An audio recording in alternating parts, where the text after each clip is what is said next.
Good evening. Wonderful. Welcome to the final installment of the 3-event series, Tough Talk, Calm Voices, which is part of the programming offered this spring through Luther College's Center for Ethics and Public Engagement. Part of the mission of the CEPE is to help Luther students become engaged, informed citizens and to promote cooperation between the college and the wider community. One of the ways the CEPE seeks to do this is through the raising of complex questions of the modern world and providing a safe space in which to discuss them. My name is Sarah Sturm, and I'm a senior religion and political science double major at Luther. The issue of preemptive incarcerations first became known to me last spring, and as I'm sure you'll all soon understand, the blatant injustice of the practice stuck with me and eventually became the focal point of my senior paper. Having spent the past 8 months reading and thinking about the ethical issues which arise from tonight's topic, it's with great enthusiasm that I introduce you to Dr. Mel Underbaki. Dr. Underbaki is a founding member of Friends of Human Rights, which was organized shortly after the arrest of Dr. Sami Al-Arian on terrorism charges in 2003. Dr. Al-Arian is a Palestinian-American civil rights activist who was unjustly prosecuted under the Patriot Act.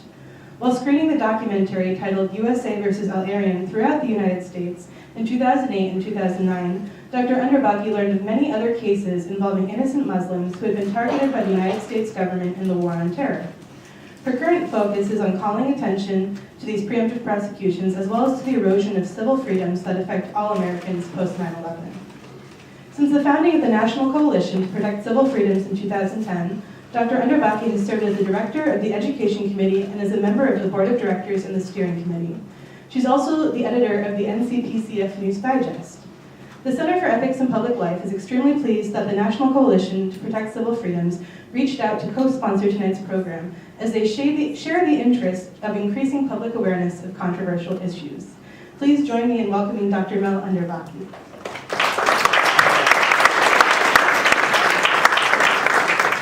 Thank you.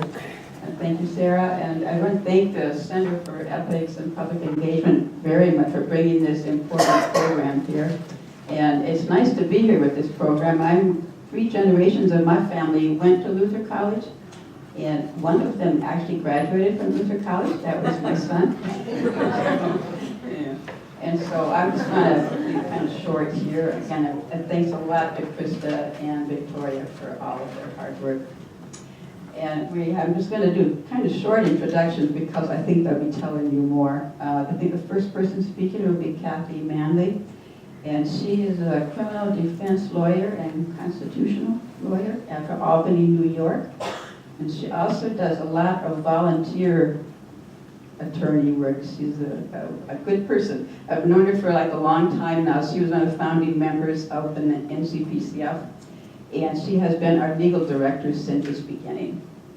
And Mariam Abu-Ali, she will be one of our second speaker, probably. Did you want to come up while you're the next speaker? Okay, good. And Mariam Abu-Ali, I haven't known quite as long, but I've known her a while too. And she's the director of our Prisoner and Family Committee. And she's done a fantastic job at that. So I think, and I knew you before then because her brother was one of the people who has been swept up in this war on terror very unjustly, and you'll probably be hearing about that. And we hope to be joined by one other person, Ikram Abdurrahman, and she is, I think she'll be here soon. She's a student at Metropolitan State University in Minneapolis. She's also the president of their Muslim Student Association. She's an activist and she's a poet. And she's also directly affected by this. Her brother is one of the people who was unjustly given 10 years in prison in Minneapolis. And she'll be here before we end, I hope. So now I'm going to turn it over to Kathy and go from there. Thanks, Mel. And to thank you to Victoria and Krista. And it was great to meet Sarah. I love it when students really dig into this stuff and research it. As Mel said, my name is Kathy Manley. I'm a criminal defense attorney from Albany, New York. And I've been involved in this work since 2004 when I started representing this man, Yassin Arif, who was entrapped in an extremely unfair FBI sting operation. And we noticed that things were very strange about the case when early on the government, after Yassin's arrest, said, well, he needs to be locked up before trial. He shouldn't be out on bail because he is a terrorist commander. And we said, what? You know, what evidence do you have for this? And they said, well, the name commander was next to his name in a notebook in a bombed out camp in Iraq. And so we said, well, we want to see this evidence. And the judge said, yeah, okay, you should be able to see the evidence that the government wants to rely on to lock him up pre-trial. So then the government wrote to us the next week and said, oops, well, we made a little mistake. It wasn't really commander, it really was brother, and the word wasn't really Arabic, the word was Kurdish, and it was the word Yassin, which is the most common word in the Kurdish language. He's Kurdish, he's from that region, his grandfather was famous there. It means nothing, so he got out on bail then.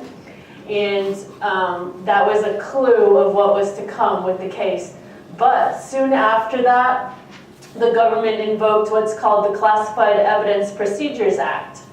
And it turned out that there was all this secret evidence, probably along the lines of, oh, he's a terrorist commander, but we never got to see any of the rest of it. We found out years later that somebody had thought that Yassin was an Al-Qaeda member who was killed in 2010, so clearly wasn't Yassin. But this was back in 2004, 2005. It was what the charges, I don't want to go into it too much because this is just supposed to be the intro, and I want to talk about the work that happened after this case.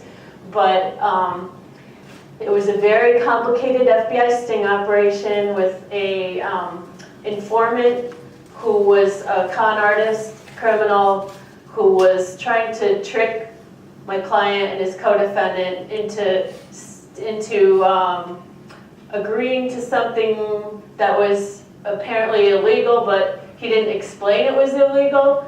My client was only witnessing alone, which is very common among Muslims because they don't generally use banks, not believing in interest. And so it's very common, and my client was an imam, a refugee from Kurdistan in Iraq. And he had a reputation for being very, very honest, and was often chosen to witness these loans. So that wasn't unusual. What was unusual is that this guy, this informant, kept saying all these weird things, but Yassin wasn't really paying attention. So nothing was really explained. Anyway, usually in sting operations, the target will say something bad on tape. The informant will get them to say something bad, will kind of work on them, push them. Maybe they're ready to do it anyway, maybe they're not. A lot of times the informant will push them, oh, there's Ikran. Hi. Will exploit whatever vulnerabilities the people have and try to get them to say bad things. But in Yassin's case, that never happened. What he said on tape was, I believe in following the laws in America. I don't believe anything illegal is going on, because the guy would say, oh, I don't know if this is legal. And he would say, what do you mean? It's a loan, and I don't know what's illegal about it anyway. So it was very little evidence against him in the sting operation, but there was all this classified evidence that the judge was seeing, and that led the judge to tell the jury that the government had good and valid reasons for targeting my client. And we said, how can you do this? But we couldn't stop that from happening. The only alternative would have been for the government to say their sort of conclusions from their classified evidence without actually showing us the classified evidence. And this is really crazy because the lead trial attorney who I was working for at the time had a security clearance to see the evidence and was still not allowed to see it. And it sounds unbelievable, but that's what happened, because the standard was it had to be favorable to the defense for it to be turned over. And they were saying, oh, these are bad things, they're not favorable to the defense. And we're thinking, well, neither was him being a terrorist commander, right? But that turned out to be false. And how can you, in an adversary system, when you're supposed to be able to confront the evidence against you, how can you research it and show its faults if you're not even allowed to see it? So that's a huge problem in a lot of these cases. We never got to see any of that. The judge was able to tell the jury that there were good and valid reasons for targeting Yassin, and then the jury was afraid to acquit him. They actually did acquit him on most of the counts, and they were based on these recorded conversations. When they came to the last count based on the last meeting with the informant, I think they were just afraid to acquit him because there was nothing new said in that conversation, and they convicted him and his co-defendant. His co-defendant knew a little bit more of the plot, but the co-defendant wasn't really the target. He was just somebody who the government was using to get to Yassin, and they knew that he wasn't interested in terrorism. They didn't care. He was just the collateral damage. So they both got sentenced to 15 years, and this was back into, the trial was in 2006. They got sentenced in 2007. So their sentences, Yassin's will be up next year, and Muhammad the year after, because, well, for various reasons. So after that, my eyes got open to a lot of things about how unfair these cases are, especially when you're dealing with Muslim defendants and you're dealing with the word terrorism. And this was fairly soon after 9/11, and this was somebody from, my client was from Iraq, and is very religious. And so after that, we started studying other cases. Those of us in Albany who were supporting Yassin and his co-defendant, we started studying other cases. This fell off again.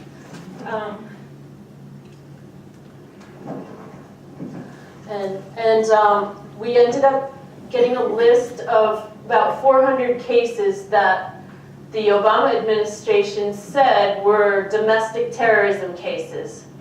And we saw that Yassin's name was on it, and we thought, well, we know he's not a terrorist, but probably the rest of these people are, and Yassin's just very unique. We thought maybe. We started looking into the other cases, and it seemed like they were all really, really unfair in various ways. And so we said, wow, all right, this is really crazy. These are the people they're saying are terrorists, yet none of these people have caused any harm to anybody.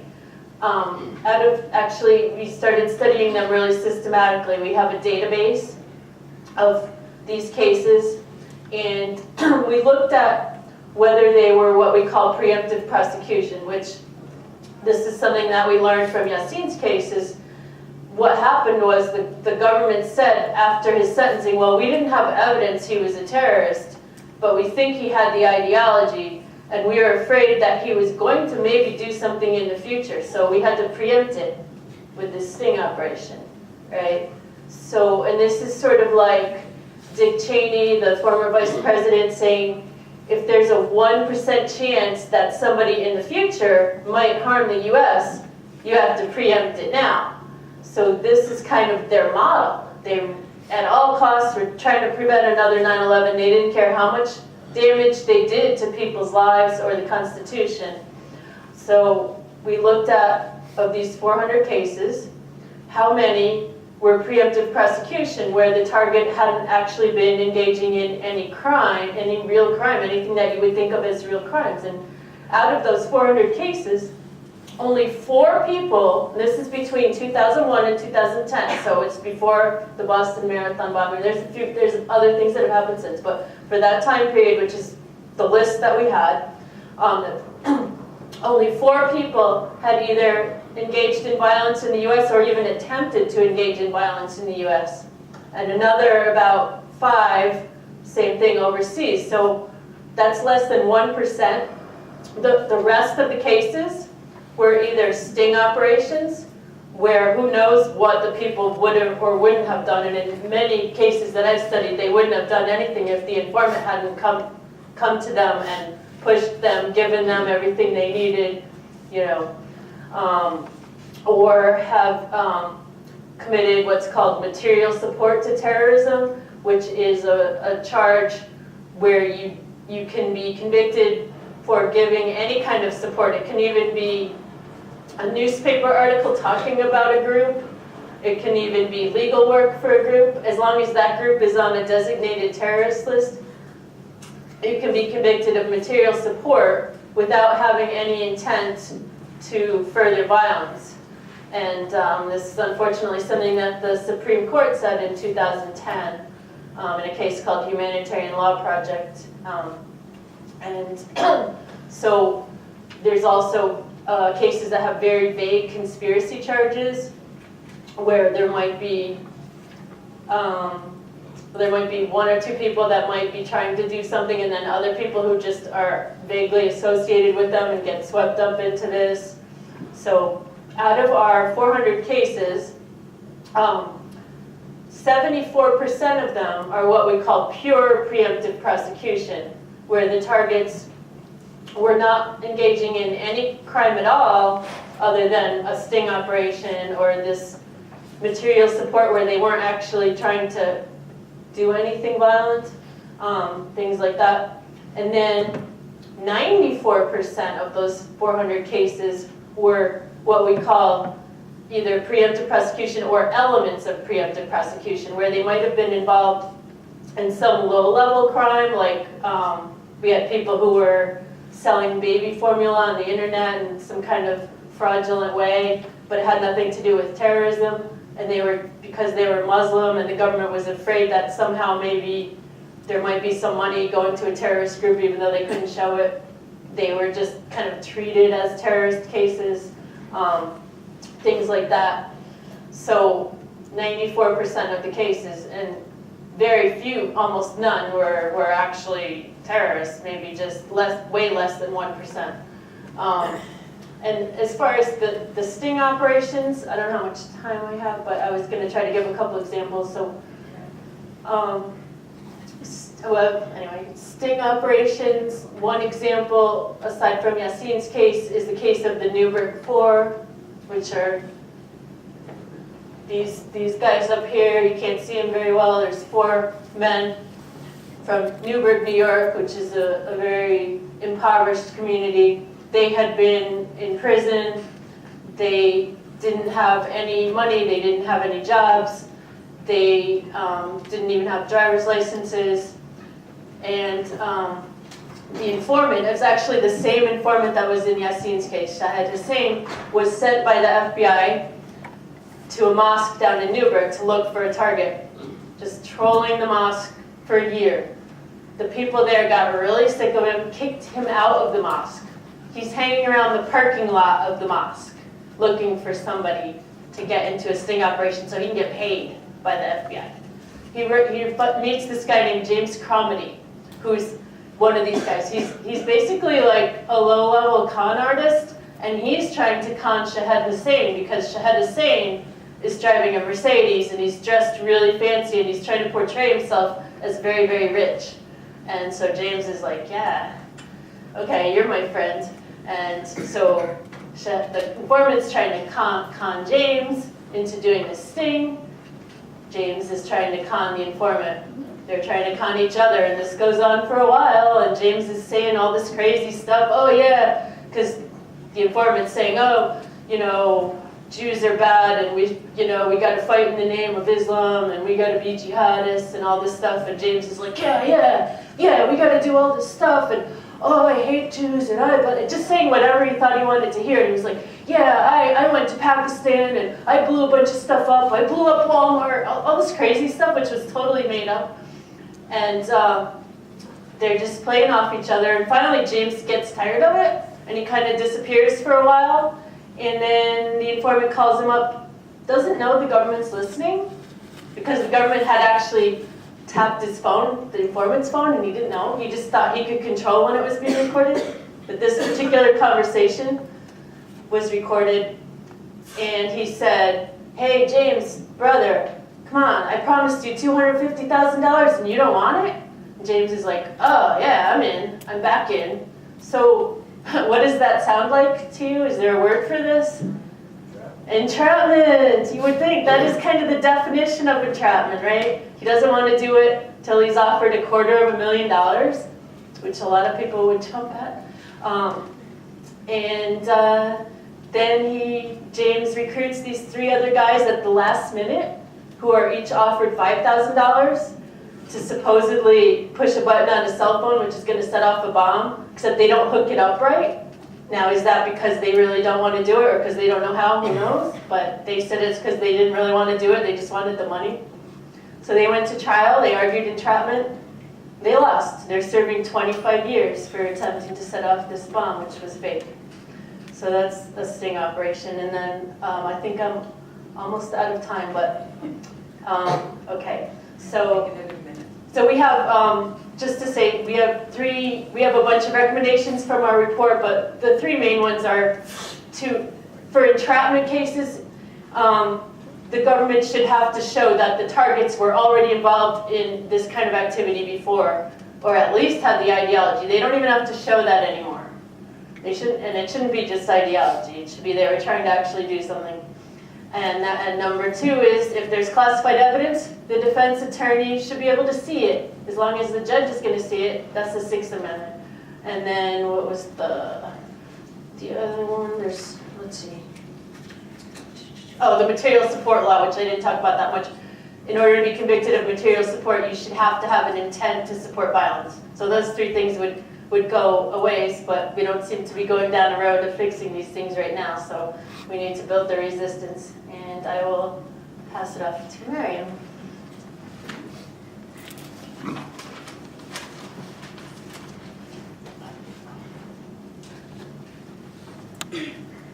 Good evening, everyone.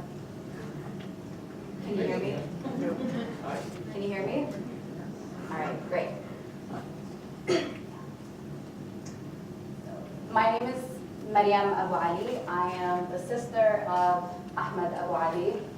And we're on the wrong screen, but this man right here is my brother.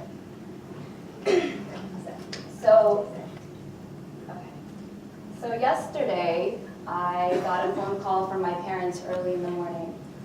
My parents get to see my brother at most once a year. Sometimes one of us gets to go with them. We're 5 siblings in total. And the journey to see my brother is 1,400 miles from home. My parents have to take 2 flights and then rent a car and drive 90 miles to the 80 Max of Florence, Colorado. The trip has to be requested at least a month in advance, and they have to receive written permission in order to be able to see him. The trip also costs a minimum of $2,000, hence the reason why it's only once or twice a year that my family can make it out. And that's a minimum of $2,000 for 2 people. If one of us joins my parents, that's probably an additional $1,000. So they called me yesterday and they told me that they had gone in to see him for their visitation, and they've gone through the security protocol, and then one of the guards came over and told them that they couldn't see him because the inmate phone system was down. And so my mom was clearly very upset, and she said, this is ridiculous. We've booked this trip months in advance. We've informed them that we're coming to see him. Why would the phone system be down, and why would it be down for an entire day? So I made a phone call to our attorney at the Center for Constitutional Rights, who quickly sent out a few emails and made calls to the prison facility. And within an hour of her making phone calls and sending emails, they called my parents and told them they can come back in for their visit. So as I was reflecting on this incident yesterday, I thought, how many inmates in the US prison system have a national attorney or an attorney at a national organization on speed dial to call when something like this happens? The amount of times I've heard of families going to visit their loved ones, driving 5, 10, 15 hours, flying across the country because they're not in the same state that the family lives in, and being turned away entirely. So not only is the prison system, not only is the prisoner within the confines of an inhumane system, but their families are also bullied, and no one knows about it. So this all started in June of 2003. It was June 16th, 2003. I had just come home from a final exam. I was still in high school. And I saw about maybe 5 or 6 FBI SUVs parked in front of our apartment building, and a few more police cars. And in my heart, I had no idea what was going on, but I knew they were there for my family. And how did I know that they were there for my family? Because almost every Muslim family in my community, their homes had been raided. And there was this general climate of fear. Everyone at school was talking about it. People talking about their homes being raided. And so in that instant, even though we lived in an apartment building, I knew they were there for my family. But I had no idea what was going on.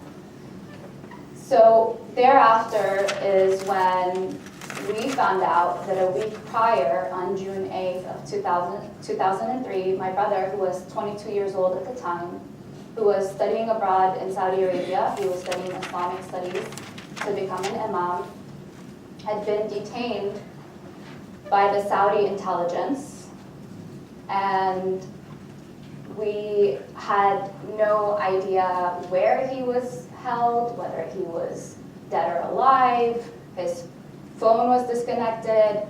We were trying to, make phone calls to the U.S. Embassy, to, his friends in Saudi to figure out what was going on. All we knew is that he had been detained. So we would later learn that Ahmed was detained in Medina, where he was tortured by the Saudis over the course of 3 days. And after 3 days of being tortured, they transferred him to the city of Riyadh, where he was continued to be tortured and interrogated for 47 days. 47 days. And after 47 days, they forced him to read a written confession and videotaped it. So,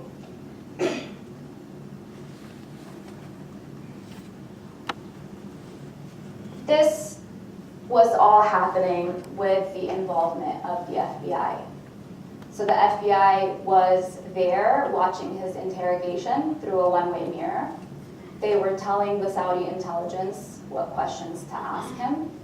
So they were part of his torture and interrogation. Still, we had not heard from him for at least another month, when Ahmed finally got a visit from the U.S. consular, from the U.S. Embassy, and we got our first call from him. Still, he was a U.S. citizen who was detained without charges at this point. And he would continue to be detained for 22 months without charges. So again, the FBI was fully involved in his detention and his interrogation, and they had made threats to him that he would be declared an enemy combatant and that they would send him to Guantanamo Bay if he did not cooperate. So all at the same time, the U.S. was telling us that this was not a U.S. case. This was a Saudi case, and we have no idea why the Saudis are holding them, why they're holding him, but it's not a U.S. case. And at the same time, the Saudi government is telling us this is not a Saudi case, this is a U.S. case. And we don't know why we're holding him, but we're holding him at the behest of the U.S. government. And this would go on further, and my family would continue their search for answers. And we had even received an email from the FBI stating that we have no further interest in Mr. Ali. And that was also documented in the Washington Post. Finally, a year after his detention, we met with the State Department with an official named Matthew Gillen, who told us that there was no investigation and that they will be putting in a request to bring Ahmed home. And here we are thinking, this is going to be over, Ahmed's going to be brought home, and then nothing happens. And we just continue waiting for nothing to happen. So finally, my family contacted human rights attorneys and organizations who decided to file a writ of habeas corpus. And that was filed on July 28th of 2004. And on December 16th of that year, we won the case. And the judge ordered discovery, and I'm going to quote, he said, "There was at least some circumstantial evidence that Abu Ali had been tortured during interrogations with the knowledge of the United States." At this point, we're overjoyed, and we're thinking, our nightmare is going to come to an end. But rather than complying with the discovery, the U.S. government decided to bring Ahmed home 2 months later and charge him with terrorism-related charges. So in February of 2005, my brother was charged with conspiracy to provide material support to terrorist organizations. And as you can see, there are several counts of conspiracy. And then later on, they decided to add a few more charges. And they said that my brother was conspiring to assassinate President Bush. Now, what was their evidence? The only evidence, and this was the crux of the case, was the confession tape that they had obtained from the very beginning of his detention in Saudi detention. So they've had this tape for 2 years, and it's only after they lose a case in court that they decide that they're going to use that to convict him because he's so dangerous, when having at the same time told us in written statements that there was no active investigation.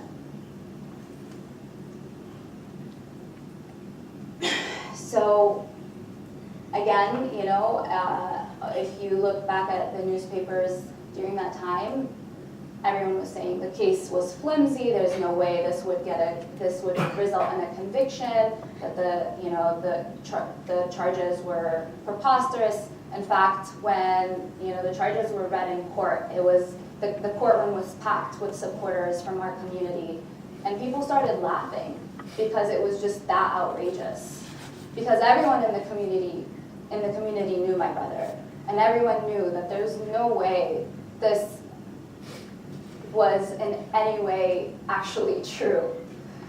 So the judge actually denied,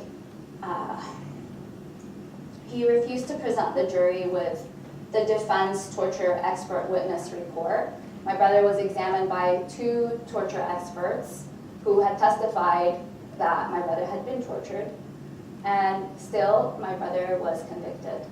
And he was charged with 30 years, and this with the judge himself saying that his conspiracy, so-called conspiracy, did not result in a single actual victim. The government was not happy with a 30-year conviction, so they appealed it. And my brother was resentenced to life. And this is with the fact that he was tortured overseas, that he was charged with conspiracy. So he wasn't even charged with a plot or with having had any weapons or having had a plan to actually commit these crimes. It was conspiracy. And this held up in U.S. court.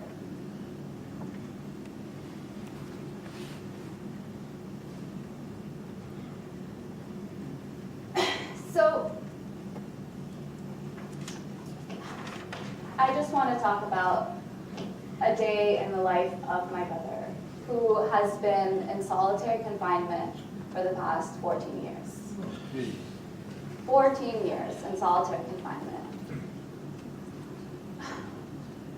Again, our visitations are restricted, our phone calls are restricted, he can't talk to the media, he can't talk to his friends, he can't talk to his uncles, he can't talk to his aunts, he can't talk to his grandparents.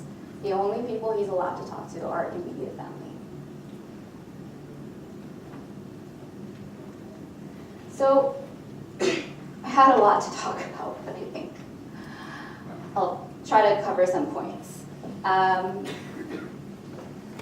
What I want to say is that years after this happened to my family and the emotional, financial, and physical struggle that we've endured, I came to realize that my brother's case was not an anomaly.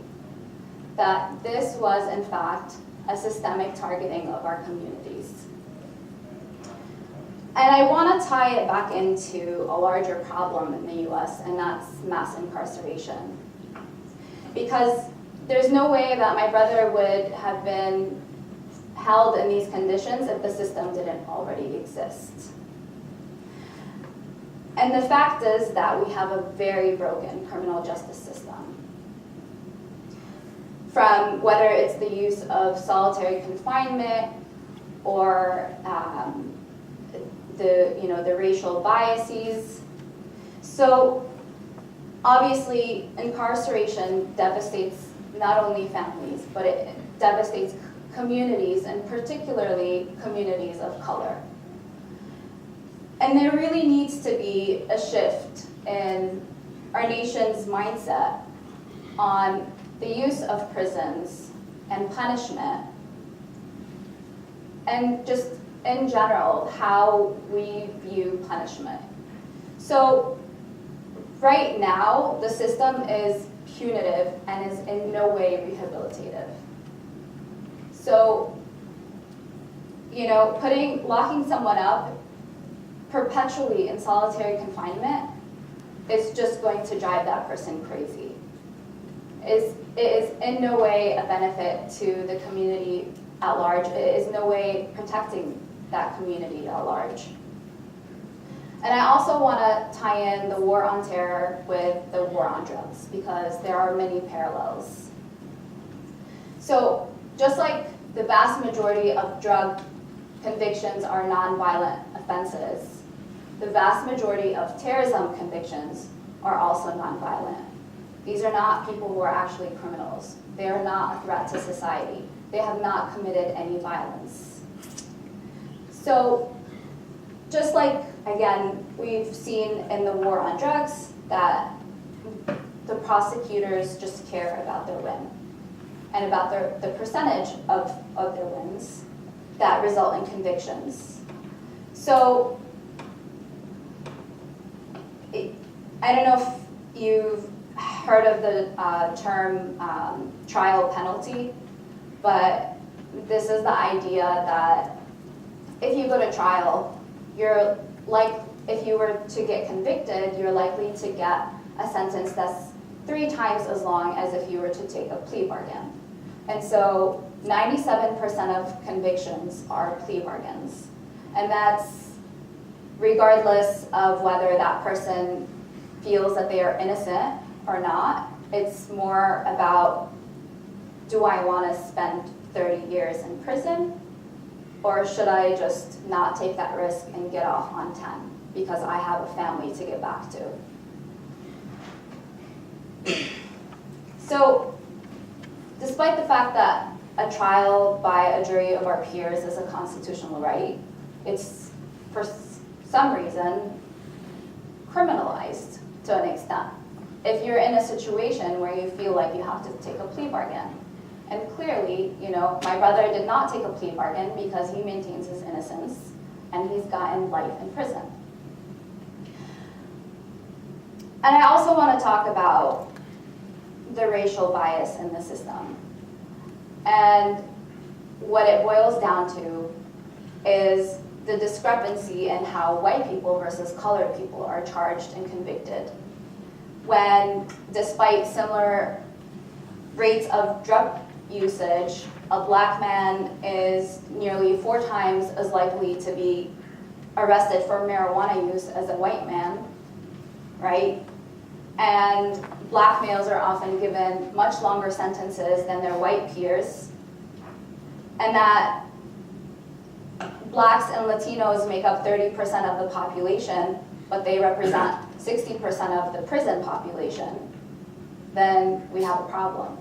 And similarly, in the War on Terror, when my brother, who was charged with conspiracy, gets life in prison, meanwhile, a white man in Maryland actually has a plot to assassinate President Obama and gets 5 years.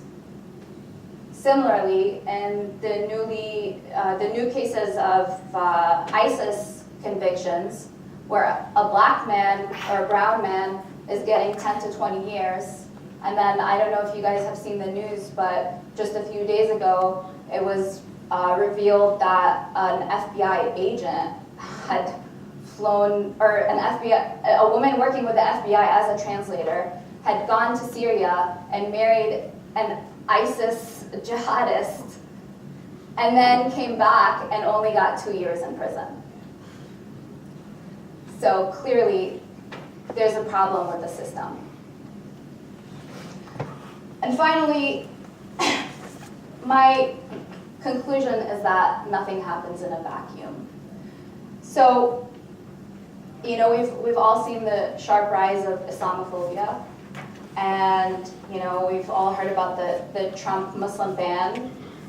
You know, this anti-immigrant and anti-Muslim sentiment, and the rise of white nationalism. Again, nothing happens in a vacuum. We didn't just magically get here, right? So the past 15 years of the War on Terror have resulted in where we are today. This is just the culmination of that endless war on terror, on the policies that allowed for the current rise in white nationalism. You know, whether it's spying to due process, free imprisonment, to torture, to assassinations of US citizens. You know, these were things that started under the Bush administration, were codified by the Obama administration, and no one has been talking about it. You know, we've been sounding the alarm bells for the past 10, 15 years, and no one's paying attention until now. So, where do we go from here?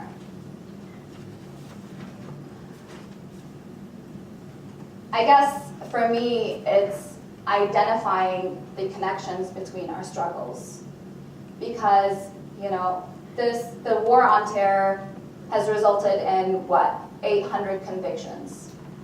But if I look at how other communities of color have been impacted, and the sharp increase of our prison population, we went from 300,000 in the 70s to over 2.3 million inmates. That's just nuts. We imprison more people than China, more than Iran, more than Russia. It's crazy. So this is a system that needs to be tackled by all of us. And the only way we're going to do that is by forming alliances. So pretty much I'm hoping to see a mass movement based on alliances between different communities, whether it's communities of colors or their allies. And I'm way over time, and I didn't get a chance to show my video, but I'm going to pass over the mic to Ikran. All right, good evening, everyone. I'm going to begin my talk with a poem that I wrote as the night before my brother's sentence. We had a community gathering, vigil-like gathering. It was a night of prayer. A lot of the community members came together and in support and in prayer in hopes that the judge wouldn't give them a harsh sentence. This poem is written in two different perspectives. It is influenced by a lot of the interactions I've had with reporters since my brother's incarceration, and how gleeful they are when they interrogate you or question you, as though they are removed from, having human emotion. And so I'll read it like so. Question number 1, what is it like to be in prison? I wonder what it's like to be in prison. For the 2x2 cubicle to be your haven amidst rising to the thumping footsteps of 200 shackled ankles signaling you to breakfast. For muffled whimpers of mighty men made of ivory and tusk blanket you to sleep. And in the same way you crane your neck to the winding roads of a car race video game, they too press palms against all too thick glass panes in hopes of seeing a single ray of sun, a speck of clouds. What flavor is wind on bittersweet tongue? Does rain soothe the fevered body? Do ribs pierce each other when loneliness becomes like an empty well? We are hopeless. We are broken records splintered with so many versions of what if. Question number 2, what is it like at home? If all the bodies on God's vast green earth could lie atop the comforters of my brother's bed, it would still remain empty. There are nights I could count the amount of times my baby brother asks when the void will be filled again. Sometimes I monologue with his witticism. Sometimes I Snapchat a ridiculous photo to beloved Ummah, perhaps it will read open. Question number 3, how did it feel like when they took him away? Hurt feels like a barn of yarn whose beginning you cannot find. Hurt feels like shards of your favorite china you cannot piece back together. Like a mother whispering defeat between bloodshot eyes and hiccuping cries. Like an entire country awaiting us. Question number 4, what do you hope to see? His face? Palms of different colors and languages clasped for the sake of his face. A human face for a living body, limbs attached to beings both fragile and strong, kneeling in prostration or in common struggle. This is what I envision. So as my favorite poet, West African poet, Ijoima Umabinya, puts it, she says, so here you are, too foreign for home and too foreign for here, and never enough for both. I feel like life is a process of self-discovery, right? And this is how my brother felt when he was growing up. When he wore his traditional white gown on Fridays to pray and attempted to grab a bite at the local McDonald's, he was spat at, yelled at to go back home. And unbeknownst to them, he was born just a few miles away. And this is the only home he's ever known. Imagine owning a blue passport, having your baby feet imprinted on a decaying papyrus-like paper, warming the campfire during the chill nights of summer, and taking to the hills in the bleak of Minnesotan winters, stressing about college finals, discovering detours and eateries in the cuts, kicking it with friends, BBQ and basking with family. Yet somehow, some way, amidst doing all of this, you're still not American enough. Since my brother's incarceration, we've been approached by one too many reporters keen on seeking an exclusive insider to exploit with bold headlines the following morning. If they were eager and persistent enough, perhaps even the same evening. It was a learning experience for us, being able to decipher which reporter externally seemed truthful enough to tell our story without warping it. And how do you do this? How do you look at someone's eyes and hear them speak so fondly about your culture, the foods you eat, how many Somali people they know in your own community, and not trust them? I'd always thought having trust issues was a consequence of being betrayed by people whom you were more than just acquainted with. But I was wrong. Cedar Riverside is a bustling, lively neighborhood in the inner city that has become a haven for many of my people post the Civil War in Somalia. After being born in North Minneapolis, it was also the second place my family and I relocated to and called home for a few years. And so when Fox 9 reporter Peg Hegseth took to the streets of my former neighborhood and harshly interrogated people minding their own business, strolling to the local grocer, or having a cup of coffee at the street corner with friends, he says, why is Minnesota a hotbed for terrorists? The survival mechanism in my first generation aunties, uncles, and grandparents is to say, I don't speak English in lucid English. This is the same interview that that concludes with an anchor asking, why have so many Somalis relocated to Minnesota, to which the easy answer would be to seek refuge from war, but to which Hegseth decided to reply, in many ways, Lutheran social services, good welfare benefits, a welcoming environment, for all the right reasons, right? The problem is that there hasn't been the kind of assimilation that you would want necessarily, and not for a lack of outreach. That's where the concern comes from. Assimilation means the process of becoming similar to something. The question then begs, similar to what? America is a homogeneous body, and its culture is no reflection of the indigenous people. Many are immigrants and attempt to balance their intersectionality of being American and being Arab or Irish or Somali, of attempting to balance both identities and evade scrutiny and suspicion. For some people, assimilation means an annihilation of our culture. For example, I used to be a frequent rider of public transportation, and mainly because my campus they attended then was smack in the middle of downtown. And besides not wanting to sit in morning traffic all morning, you also didn't want to get overcharged for parking. And so I remember distinctly being in the back seat of the bus on my way home one evening, sitting across from what seemed to be an artist sketching in his pad. From my peripheral vision, I could see him glancing my way for more times than I could count on one hand. So naturally, I looked over and used the opportunity to give me a work of his, a drawing of Jesus and a few biblical verses. I was used to Metro missionaries, so I accepted his drawing and thanked him for it.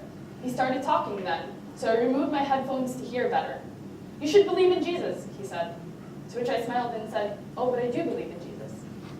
The shock that registered on his face was almost hysterical, and so I elaborated, and I said, Muslims believe in Jesus, and they believe in him as a prophet sent from God.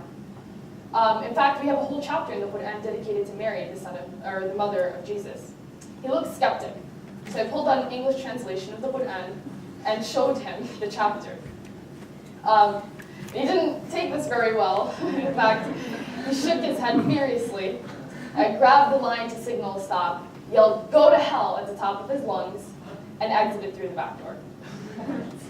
Naturally, I was stunned and embarrassed that the remainder of the bus was now gawking at me.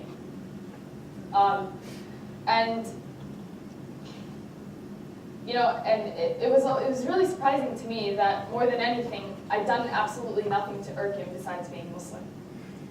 I'd always been one to take things lightheartedly, and this despite my parents' warning and precautions to stay safe because the world wasn't safe for a young Muslim African-American girl. That incident drove me from seeing safety in riding the Metro Transit, and seeing the seriousness of investing in a car despite overpriced parking fees, and painfully realizing that the wolf isn't necessarily stronger in its pack, and that sometimes people will be complacent to injustice perpetuated onto their neighbor. Similarly, there's a lack of trust in my community. We like to think we're all heroes in the face of injustice, but the truth is you'll never really know where you stand until you're afflicted with a mishap. 7 young men, ranging ages 19 to 21, all friends, were incarcerated to 10 to 35 years. And as a response, the former U.S. Attorney Andrew Lugar took reason in perpetuating an already existing stereotype and attempted to initiate a program titled CVE, Countering Violent Extremism. A program that only targets Muslim communities and is both stigmatizing and alienating because it furthers this false assumption that American Muslims are not fully invested in honoring our religious and civic duties. Also, in light of the case of my brother, Catherine Bigelow took the liberty in producing a show in our city titled Mogadishu, Minnesota, which is a Somali character, coincidentally, playing a role of a terrorist. That was sarcasm. No. Another stigma for the thousands of young, talented Somali youth who beg to be known as anything but. Just last week, I visited my brother, who was sentenced to 10 years in prison. And as I sat across from him, I realized that I was looking at the bitter fruit of growing up in I was looking at the result of the bitter fruit of growing up in a society that marginalizes us, pigeonholes us as extremists and terrorists. And if anything, I'm left with the daunting question of what will be the fate of my younger siblings, friends, and community members in the coming years as they attempt to navigate the world in a time where Trump is setting the tone about Muslims. I'm going to end here because we need time for Q&A. I know I didn't cover anything about my brother's case specifically. It's very, very intricate, but I'm open to answering any questions. My brother's name is Zakaria Abdurrahman. He got sentenced in November to 10 years in prison for essentially thought crimes.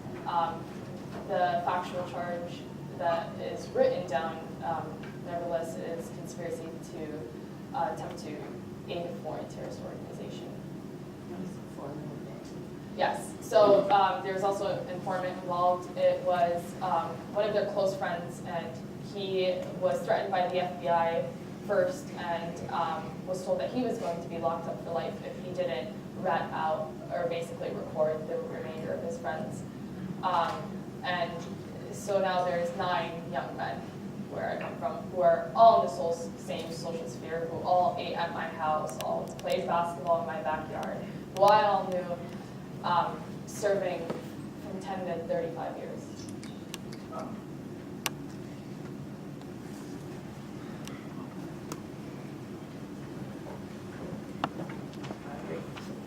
Any other questions? We have a few more minutes. Questions, comments, anything for any of us? Yes.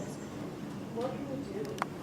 Or A really simple question, maybe not to answer, but just what can we do?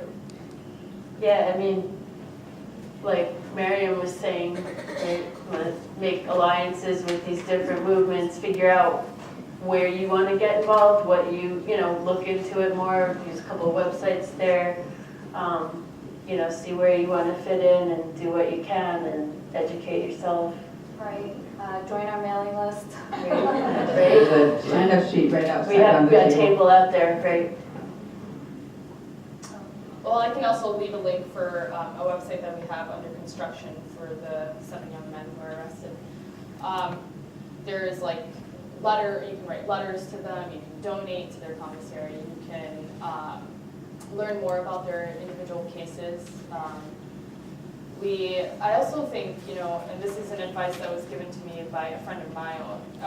I was sitting during Ramadan, which is one of our holidays in Islam, and we fast for consecutively for 29 or 30 days. But anyway, point being, we were sitting in a mosque on one of those nights, and she asked me to look around and just kind of observe the cliques, right? That every race was kind of sitting in their own little clusters, and this is kind of the beginning of where this disunity comes from. If we aren't integrating our own societies and our own communities, and we don't know what's happening to the person in their lives that's probably sitting right next to us, then there's no way that we can help. So it really just starts on kind of educating yourself and educating yourself about people's problems who are sitting right next to you. And writing to the prisoners is a good idea. Like you said, we have a pen pal program. Yeah, we have a pen pal program where you can sign up to correspond with a prisoner.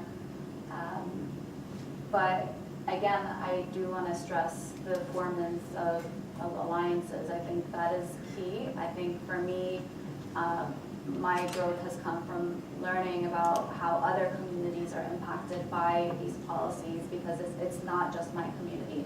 I mean, just like Ikram, there are at least a dozen men from my community who are behind bars.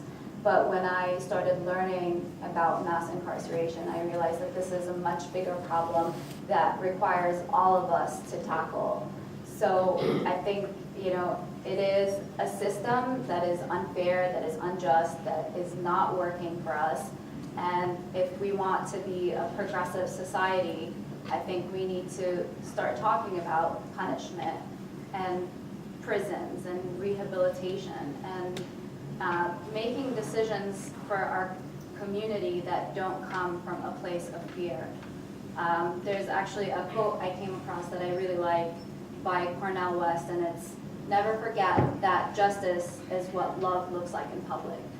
And I think the key to peace and harmony in society is to make decisions from a place of love rather than a place of fear.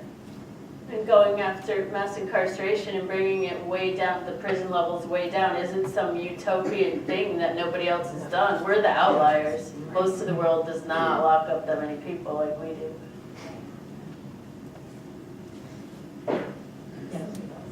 Julie? Have people tried to bring descriptions of these cases to the legislators in their state and said, please look at this case, this does not seem to be, this is not right? Right. Have you had any response with that? Well, I'll give you an example. So most recently, our attorneys at the Center for Constitutional Rights decided to put in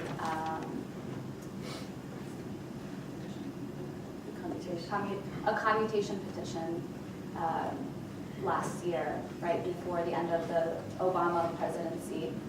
And I met with at least 5 different senators' offices and with our legislators in Virginia. And I actually got a letter of, and by the way, the UN has been involved in my brother's case, and they published his case in the UN findings on torture and human rights abuses. So, you know, there's like an international body that's now involved and has put in requests to the US government for answers regarding his torture and his solitary confinement, which is considered torture under international law. So our local legislator actually wrote a letter in support of his petition asking for his release. And we actually had a huge breakthrough in that, but unfortunately it is concealed, but we got a letter from an official that was involved in his case and in the investigation of his case to write a letter to the president asking for his release as well. Yeah. So unfortunately, the senators were like, you know, can't really do anything about it. And that's generally the answer. If it's been taken care of by the you know, criminal justice system, then the senators and legislators just don't want to do anything about it. And so I think unless, like, I don't know, you know, our next step right now is going to court again and filing a lawsuit, but it's just an ongoing process, and until something happens within the U.S. court system, then and the atmosphere surrounding these cases changes, I think right now, or Yeah, it's gotten harder and harder over time. We did have a hearing early on with, well, it was sort of a town hall hearing, and we tried to get Congress involved. I think we had Congressman Conyers working with his office. We met with our local congressman in Albany, New York about Yassine's case, and again, it was the same thing, like, oh, I can't get involved in that, that's the criminal justice system. You know, and we submitted 7 or 8 commutation petitions with detailed descriptions and documentation. None of them were even decided, and I think Trump just threw them out, and he didn't even give us a list of them. Anyway, yeah, it's really hard these days with Congress, and of course the administration, forget it. Do you really believe that our government is truly a democracy, and how the FBI really treat people, and how we as a people deserve to know our rights with the case, with knowing like the evidence? If it's truly a democracy, why can't people see this? Why are the government doing these secret cases behind our backs? If it's truly a democracy, why can't we know this stuff? Yeah, it's supposed to be right in the Constitution. The 6th Amendment says you're supposed to be able to see the evidence. Yeah, you're right. It doesn't look very fair, does it? So people like you got to help make it better. They're coming. Yeah. So I have a question about the law aspect of it, because so much of what you're describing sounds fundamentally unconstitutional. You would think, right? We tried to go to the Supreme Court. Well, so did we give up a lot of ground in the Patriot Act and then the Freedom Act that we have not ever gotten back? I mean, is it now? I mean, some of it was through the Patriot Act, a lot of the surveillance, and some of the ways that the material support laws have been used, and that was challenged, and it went to the Supreme Court, and we lost. And they said you don't have to have an intent to support violence to be convicted of material support. And with the entrapment, that was through the courts. It wasn't a law passed by Congress, but the courts made the law by case law, by deciding cases a certain way. And with the secret evidence, that wasn't supposed to be like that. That was originally supposed to be used when a defendant who was working for the government and had access to classified evidence was charged with a crime, like Oliver North, if any of you remember him.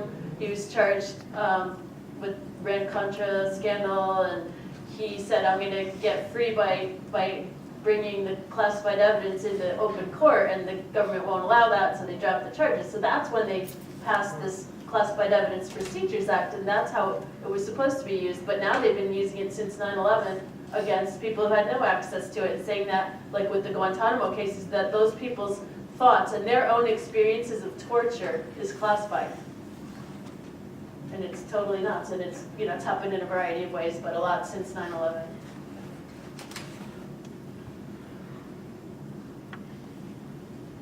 Any other questions?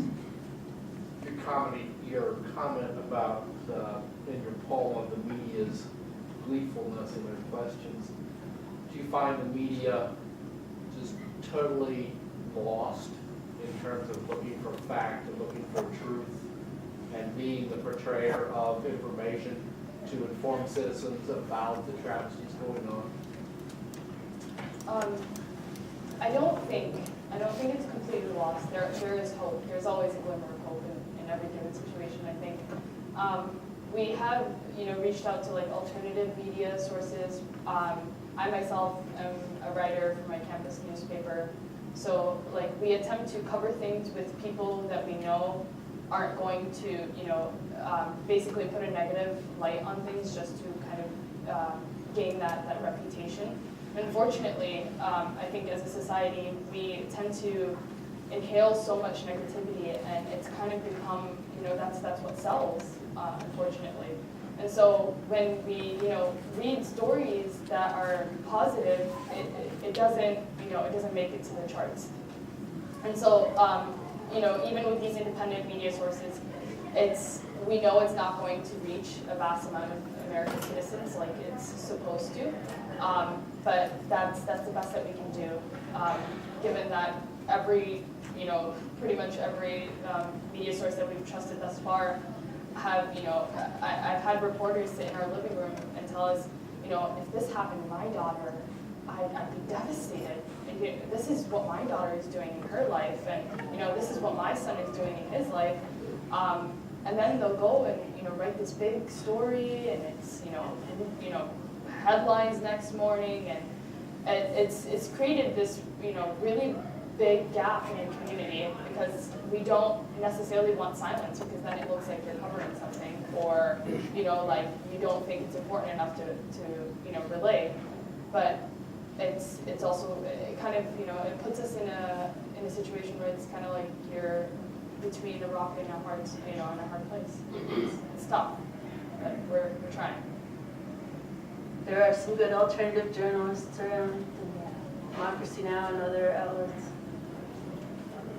Yeah, unfortunately, I mean, with alternative media, I end up feeling like we're just preaching to the choir, right? We're trying to get our stories to the mainstream, but every time I've worked with a mainstream journalist, I just completely regretted it.